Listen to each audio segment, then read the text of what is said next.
नमस्कार, राम राम। हमारे साथ में निर्मा मीणा जी, ढोली मीणा के रूप में जिनकी पहचान सोशल मीडिया पर है, आज सोशल मीडिया क्वीन कहें या स्टार कहें, हमारे साथ जुड़ी हुई हैं यूरोप के माल्टा से। सीधा आपका ईटीवी भारत पर बहुत बहुत स्वागत करते हैं। ढोली जी, आप जिस तरह से आप बीते कुछ दिनों से छा गई हैं बिल्कुल सोशल मीडिया पर, उसके पीछे जी प्रेरणा क्या रही आपकी? बस मेरे को रील बनाने का बहुत शौक था। और मैंने भी वैसे ही इंस्टाग्राम पे देख देख के, जैसे और लोग बनाते हैं वैसे ही मैंने भी सोचा कि चलो मैं भी ट्राई करती हूँ। तो बस ऐसे ही बनाया और एक साल बाद में फिर मेरा ये वीडियो ऐसे ही वायरल हो गया। तो फिर बाद में मेरे को और ज्यादा फिर शौक हो गया बनाने का। बस यही थी। जी, इसमें घर वालों का पहली रील के बाद क्या रिएक्शन रहा, जब खास तौर पर बीच पर आप घूमती हुई नजर आई, तो कोई प्रतिक्रिया आपके लिए आई कि आप लगातार ऐसा करते रहिए, या फिर उसमें कुछ सेंसरशिप के लिए भी बात आई? नहीं, जैसे घर वालों ने तो यही बोला था कि देखो आज है ना, घाघरा हमारे जो ये पहनावा है इसकी वजह से हमें पहचान मिली है, तो तेरे को तो अच्छा ही है। और मेरे जैसे भाई भी हैं और मेरे क्लोज वाले फ्रेंड है, तो वो तो यही बोलेंगे कि आप बनाते रहो, अच्छा लगता है उनको। पीली लुगड़ी पूरी हाँ ढूंढाड़ में प्रचलित है, और आप बिल्कुल उसका हाँ सिंबल हाँ। बन गई, ब्रांड एम्बेसडर बन गई है उसकी। जी जी। तो यूरोप में रहे, आप अमेरिका में रहे, लंबा सफर रहा। पहला हाँ विदेश दौरा आपके लिए क्या रहा? भारत से जब दौसा से आप निकली और विदेश तक गई, जी। तो इस मैं सफर जब में पहला अनुभव कैसा रहा आपका? मेरे को पहले मैं जब पहले पहले तब गई थी, प्लेन में बैठी, मेरे को इतना शौक था कि हमें जाके बैठ कैसे, मतलब कभी बैठा ही नहीं, नाम ही सुना था। और फिर बाद में जब उसमें बैठे और इतना अच्छा फील हुआ, मतलब डर वर कुछ भी नहीं है ऐसे ही।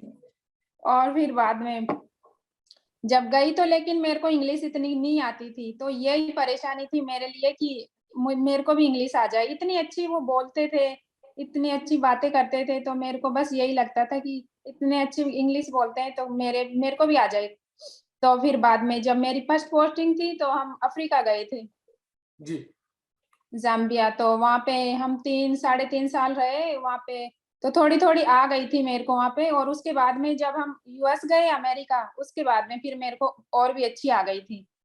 और अब मुझे अच्छा लगता है, मैं मतलब छोटी मोटी सारी चीजें घर की सभी ले आती हूँ, जी। अब अच्छा तो लगता है। ये अंग्रेजी सीखने के तजुर्बे को लेकर मैं बात करना चाहूंगा। आपके लिए मददगार कौन बना?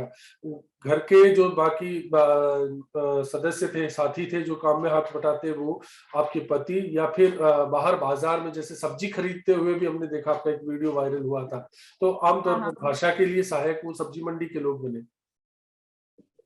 जैसे बाहर भी जाती थी तो बाहर भी एक एक छोटे छोटे वर्ड्स होते हैं, तो हम उनको कैच करेंगे वो कैसे बोल रहे हैं, तो इसी तरीके से हम उस सीख सकते हैं। और मैंने फिर इंग्लिश मूवी भी देखी, तो जी। हम उससे भी बहुत ज्यादा सीख लेते हैं। और घर में भी जैसे बच्चे बोल रहे हैं तो बच्चों से बहुत ज्यादा कनेक्ट मैंने बच्चों से किया था। जी, वो आपके लिए मददगार बने। अभी पति हाँ। का क्या रोल रहा आपकी भाषा को लेकर, आपकी रील्स को लेकर?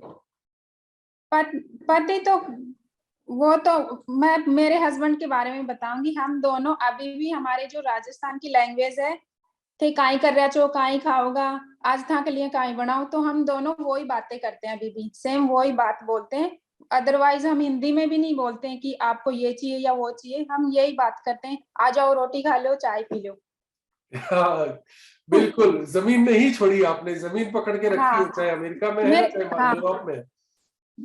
जी तो इसके पीछे क्या खास प्रेरणा रही? क्योंकि आमतौर पर देखते हैं कि जैसे ही लोग बाहर निकलते हैं, खास तौर पर हाँ। अपनी बोली पहले छोड़ देते हैं, पहनावा छोड़ देते हैं, और धीरे धीरे खान पान छूट जाता है। लेकिन आपकी नहीं, रील्स बताती हैं कि आपने पूरी जमीन को पकड़ के रखा है। सबसे पहली बात जो मैंने, हाँ, हम लैंग्वेज दोनों दोनों हस्बैंड वाइफ यही बोलते हैं। और खाना बिल्कुल हम सेम वही खाते हैं। हम मतलब घर में एग भी नहीं लेके आते। जी। और कपड़ों की बात है तो मेरे हस्बैंड को ये लहंगा लुगड़ी बहुत पसंद है, मैं उनके लिए पहनती हूँ। जी, बिल्कुल। हमने देखा कि आप पार्टीज में भी गई हैं, कुछ वेस्टर्न कल्चर के प्रोग्राम्स थे उनमें भी आप गई हैं। ड्रेस कोड को लेकर कभी कोई बाधा आई आपके सामने कि कहीं नहीं नहीं ड्रेस नहीं कोड है? नहीं, यहाँ पे इतने लोग देखते हैं, मतलब जो रेस्टोरेंट में बैठे हैं खाना खा रहे हैं, तो वो सब लोग ऐसे खड़े होके देखते हैं कि ये कौन है, और शायद वो इनके लिए कुछ होगा। कोई लोग तो मेरे से ऐसे पूछते हैं कि शादी है क्या आज, आपकी शादी है? बाहर देखकर, ड्रेसअप देखकर उनको ऐसा लगता है कि कहीं हाँ, कुछ उनको विशेष ऐसे लगता खास है ना कि प्रोग्राम। थोड़ा अलग है, आज क्या है, ऐसे कपड़े क्यों पहने, तो उनको फिर बाद में ऐसे ही लगता है, पर मैं बोलती हूँ कि नहीं, हमारे कल्चरल ड्रेस है ये तो हमारा। जी, तो बिल्कुल ढूंढाड़ को आपने जीवंत किया हुआ है। खाने की हाँ, बात है, आप कह रही हैं कि आपके हस्बैंड को आपका पहनावा भी पसंद है, आपके हाथ के खाने के भी वो मुरीद हैं। तो खाने को लेकर क्या वो तमाम चीजें आपको उपलब्ध हो जाती है जो उनको चाहिए वहां पर? दाल बाटी हाँ जी, चूरमा हो, बाटी कभी खास हाँ। मौके पर हो, तीज त्योहार पर कुछ खास बनाना हो, कैसे मुमकिन होता है? नहीं, यहाँ पे एक इंडियन शॉप होती है, 2-3 है, तो वहाँ पे अब हमें जो भी चाहिए तो ले आते हैं वहां से, विशेष मिल दिक्कत जाता नहीं? है। जी। हाँ, सारा सामान मिल जाता है यहाँ पे। और खाने की तो बात तो उन्हीं की पसंद का बनता है घर में। जी, तो मेन्यू आज का क्या डिसाइड कर गए? आज क्या बनेगा? आज तो मैंने आलू की सब्जी बनाई है, जो हमारे शादियों में नहीं बनती, पतली वाली आलू की सब्जी, छाछ डाल के बनाते हैं, दही। जयपुर का झोल बोलते हैं उसे। हाँ, हाँ। जी, जी, जी, जी। बाकी जो रील्स हैं उनको लेकर सोशल मीडिया पर किस तरह की टिप्पणी आपको मिली, किस तरह का रिस्पॉन्स आपको मिला, जिसने सबसे ज्यादा आपको प्रेरित, आपके जहन में वो एक कमेंट जो आपको लगता हो नेगेटिव हो या पॉजिटिव हो, जिसने आपको हुँ, प्रेरणा हुँ। दी? मेरे को है ना, सभी ने अच्छा ही, सब अच्छा ही बोला है, किसी ने नहीं बोला, लेकिन वो जैसे 1-2 लोग तो होते ही है ना, वो तो कहीं पे भी मिल जाएँगे ऐसे। जी। अदरवाइज़ सभी ने तारीफ़ की है। तो आपके लिए उनमें से कोई एक जहन में आता है कमेंट कभी कि ये था जिसने मुझे प्रेरणा दी या फिर हतोत्साहित करने की कोशिश की? वैसे तो बहुत सारे हैं, मैं किस-किस का नाम लूँ ना, और मैं उनको जानती भी नहीं हूँ। मतलब इतने सारे कमेंट आते हैं। आप करीब-करीब 10 लाख के आसपास आपकी फॉलोइंगशिप जाने वाली है। अच्छा। इंस्टाग्राम से आपको क्या कोई रिस्पॉन्स मिला उसका? नहीं, अभी तो कुछ नहीं। कोई रिस्पॉन्स नहीं मिल रहा। हाँ, बस फॉलोवर बढ़ रहे हैं। जी, फॉलोअर्स लगातार बढ़ रहे हैं। हाँ, रील्स का क्या किस तरह से प्लान करती हैं कि मुझे ये रील्स बनानी है? अच्छा। ये वो मेरे खुद ऐसे ही सोच दिमाग में आ जा कर सोच लेते हैं।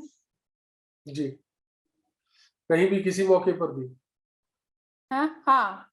निर्मला जी, आप ईटीवी भारत से अपना और कोई अनुभव साझा करना चाहें, क्योंकि राजस्थान में आपकी फैन फॉलोइंग बहुत बड़ी है, पूरे देश में आपकी है और विदेशों में भी लोग आपको पसंद कर रहे हैं। हाँ, तो हाँ। ऐसे में उनके लिए कोई खास पैगाम, ढूंढाड़ी में आप कोई गीत गाकर उनको सुनाना चाहें? नहीं, मेरे को गीत तो नहीं आता, लेकिन मेरे को ऐसी बहुत सारी बातें आती हैं कि जो मैं ना मतलब शेयर करना चाहती हूँ। जी, जी, जैसे कई लोग ऐसे भी होते हैं कि उनको उनकी जॉब, कोई भी जॉब हो, थोड़े बहुत पैसे आ जाते हैं, तो वो मतलब उनको किसी भी अपने बराबर के होते हैं, उन्हें कुछ भी नहीं समझते हैं, तो ऐसा नहीं करना चाहिए। और सबसे बड़ी बात ये है कि आप अपना कर्म कीजिए, फल आपको अपने आप ही मिल जाएगा। जी। उन बच्चों को जो विदेश जाकर अपनी संस्कृति भूल जाते हैं अक्सर, हाँ, कि हाँ। आपने पूरी तरह से एक राजस्थान का झंडा गाड़ा हुआ है विदेशों में, तो जी। उनके लिए क्या पैगाम है आपका?